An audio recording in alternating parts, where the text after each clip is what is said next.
This is the OC way. You gotta set it up so it doesn't fall.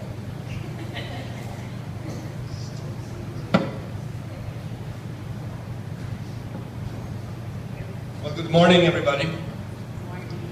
For those who may not know me, my name is Rafi Aguado, third of four children of Eduardo Sr. Boy, am I glad after listening to all these masses. Am I glad I'm neither senior nor junior. Well, look at this wonderful day around us. Isn't it perfect for an outing? If my dad were around, he would likely say, "Que día tan bonito." What a lovely day.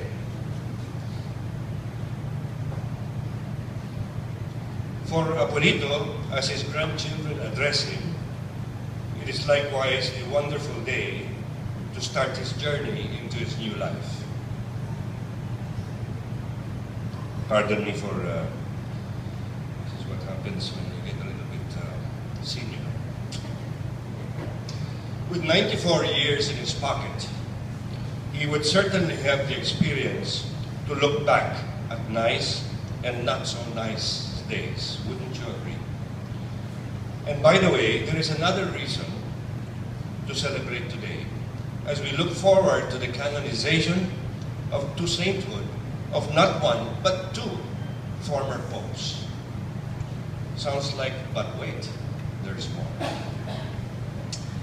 Friends and family, we look back fondly at the life of a man who has touched so many others, albeit in simple ways, and left them with positive impressions.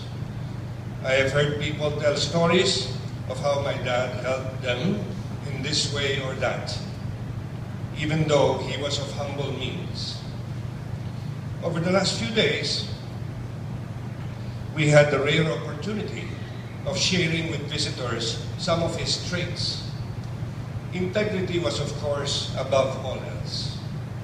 He also taught us the value of hard work.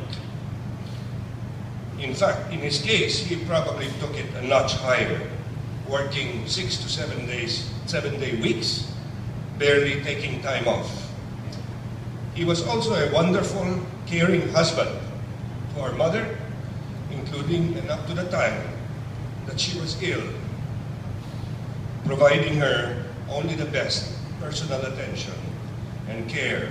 And as Teach put it, as no one else could. I think it was a wonderful inspiration for many of us as to how a husband took care of his ailing wife.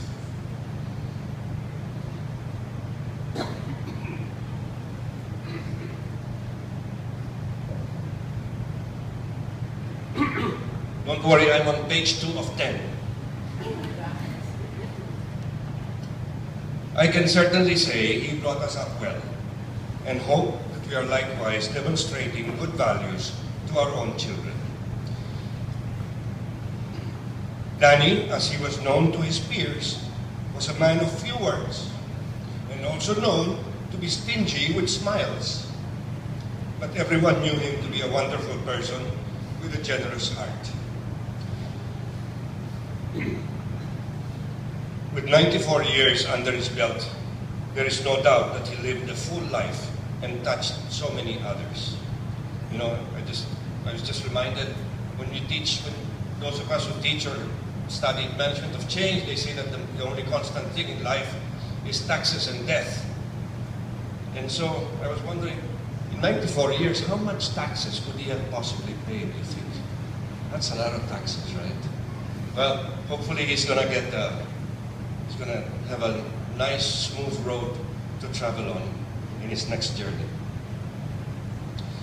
Together with my siblings, Margot, Duarts, Sika, and spouses, Douglas Rodriguez, Maylene Luna, Mariles Osmeña, and Hans Schmidt, our children and grandchildren, we thank all of you, family and friends, for having shared our grief in various ways over the past several days. We thank also those who are with us this wonderful morning for spending time with us in this important send-off. Before I go, I'd like to also acknowledge and say thank you very much to our choir who so graciously accepted our invitation and left them with a choice to say yes or no for today. Thank you very much for being with us, for serenading us with your music. We appreciate it very much. Eduardo Abram Aguado Sr., husband, father, grandfather, great-grandfather, mentor, worker, consultant, teacher. We love you and will miss you, but we know you are going to a better place. Adios.